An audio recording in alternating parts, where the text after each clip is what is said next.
You acknowledge that you are source energy. That's good. You acknowledge that the larger part of you, the eternal you, will always be non-physically focused.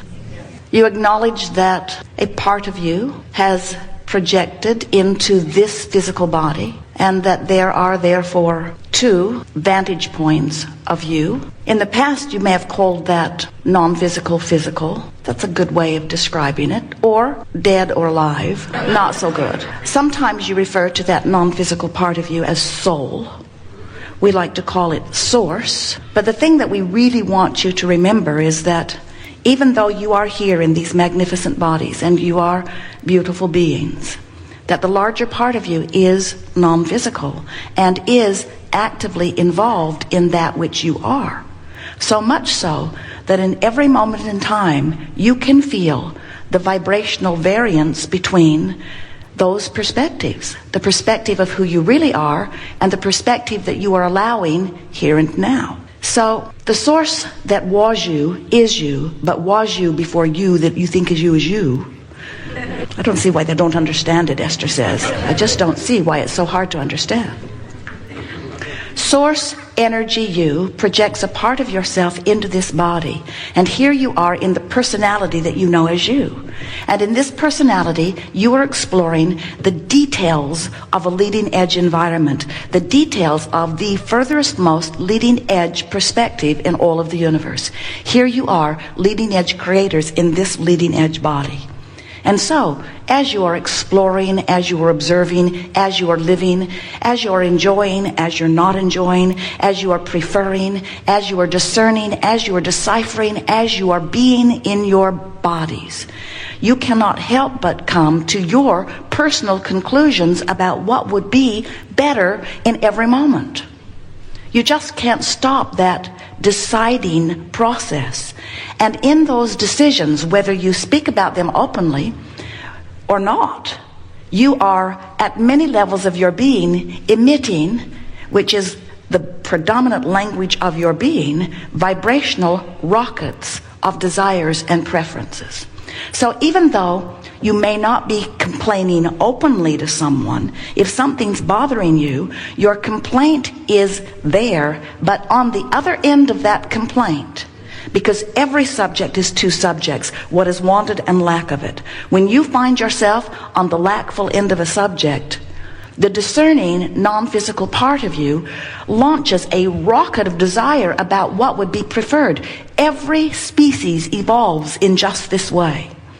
So you're constantly emitting these rockets of desires. And the thing that most of you don't realize, most of you don't even realize you're emitting them, but as vibrational beings focused upon the energy of all that is, we see those rockets of desires, we feel them, we sense them, they emanate from you, they are the beginning of future creations. Everything that you see that you call real life manifestation or real life, that stuff that is real, this knock on wood, I can see it, smell it, taste it, hear it, touch it stuff. All of this stuff is preceded by vibration. So as these rockets of desires are shooting forth from you, they are being tended to, understood, you could say cared for, focused upon by the non-physical part of you. In other words, Source gives undivided attention to every new, improved idea you come up with. So there is this vibrational escrow. Those are the best words that Esther has been able to find, and we think they are wonderful words. A vibrational escrow, we're calling it vibrational escrow because it is being held for you with your name on it, waiting only for you to fulfill the requirement of full receipt of it, which means you got to become a vibrational match to it. You cannot give birth to a rocket of desire and continue to beat the drum of what was wrong that caused you to launch it and ever be a match to the new rocket.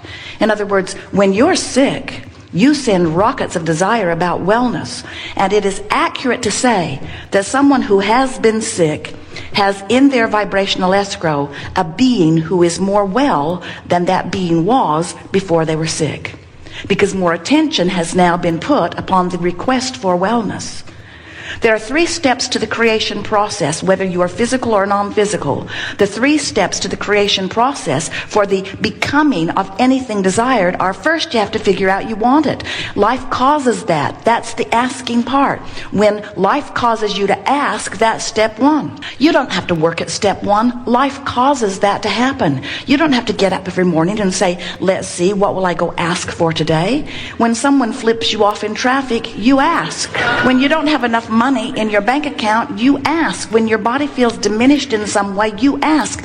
When you're rude, you ask. When someone else is rude, you ask. When you are touched by life, you are constantly asking. Step 1. Step 2 is not your work, not your physical human work. Step 2 is Source answers what you're asking for. And by that we mean, once you ask, Source becomes the vibrational equivalent of what you are asking for. So if you have not enough of something that you want and you launch that rocket again, now you've been launching the rocket, so this vibrational escrow is amended. And the wonderful thing about this never-ending amending that is going on is that as Source is keeping up with it, the expansion is happening. Step 1 and step 2 happening automatically without you even knowing that you are doing it. You are expanding whether you are consciously aware of it or not. But in order for you to be in your physical human form, right here and now, in this time-space reality, while you're still alive, hopefully, for you to become the receiver of the things that you've put into your vibrational escrow and that Source has joined completely, you must find a way somehow to become a vibrational match to these things that you've put in your vibrational escrow. And most of you don't do it. Most of you don't do it quickly, and most of you don't do it purposefully. Sometimes you stumble onto it, but most of you are not consciously aware of this formula of creation. And so you're sort of blundering around, launching rockets, and sort of kind of maybe keeping up with them a little bit in some regards. But we want you to know that there is so much more that you have put into your vibrational escrow than you are allowing.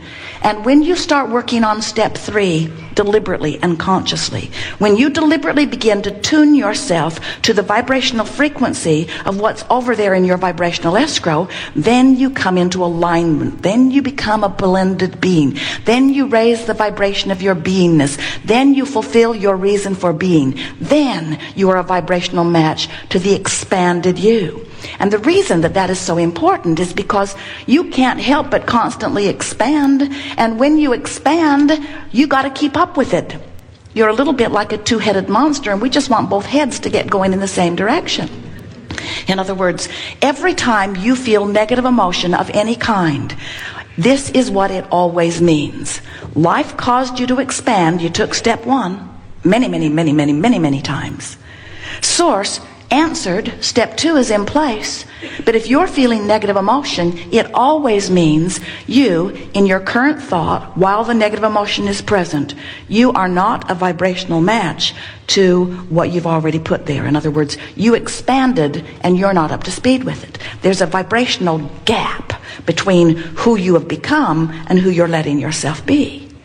Now, who you have become, who you are as you make the decision to come forth into this physical experience, you are Source energy, and you know your value and your worthiness and your reason and your purpose. You knew why you were coming forth. You knew that you would come and explore contrast, and you knew the contrast would cause you to expand, and you knew that you would be able to feel that the expansion had taken place, and that it was more extreme than you might in any point in time be keeping up with. You knew that you would be born with emotional guidance that would let you know whether in any point in time you're up to speed or not with who you have become. You knew that you were not coming forth in order to try to figure out what everybody else was doing and what they thought about what you were doing. You knew from your non-physical vantage point that your work would be to constantly expand and then to allow the rest of you to keep up with the expansion. And you knew that you were the pioneer out here on the leading edge of thought, and that your desire would take Source beyond that which it had ever been before. And you trusted that when Source took that new vantage point that you carved out through the living of life, You knew that Source would then stand there in that new and expanded place and call you to it. You knew you would be able to feel the coming forth to that which you've expanded to. And we want you to hear that the negative emotion that you sometimes feel, whether you call it despair or fear or anger or resentment or overwhelmment or frustration, you knew without a question that when you felt negative emotion, it always meant one thing and one thing only. I, in my human form, am focused upon a thought and therefore activating a vibration that isn't up to speed with who I am. In other words, when you don't love you feel awful because the larger part of you does. So when you find reason to beat the drum of you're not enoughness, because the Source, the expanded version of you, will never do that, you activate a vibration that holds you apart from the vibration of who you really are. Do you understand that all negative emotions are degrees of separation from the wholeness that is you? When you feel negative emotion, it means that you've got active within you, and it's a pretty dominant activation of a vibration that is keeping you from going with the flow of who you are. And we really like that expression, going with the flow, because we want you to feel the powerful calling of Source energy you calling the rest of you toward it. And when you go, you feel ease, you feel elation, you feel passion, you feel freedom, you feel euphoria, you feel love and appreciation. When you don't go, you feel heels scraping on the pavement. When you don't go, you feel the tension of the vibrational discord. You just gotta go with who you are if you are to feel good, you see.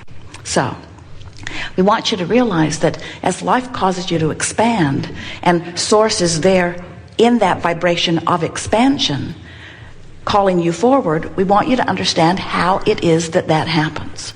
So, law of attraction, the most powerful law in the universe, says that which is likened to itself is drawn. So, here is this perspective that was you before you were born. Huge point of attraction.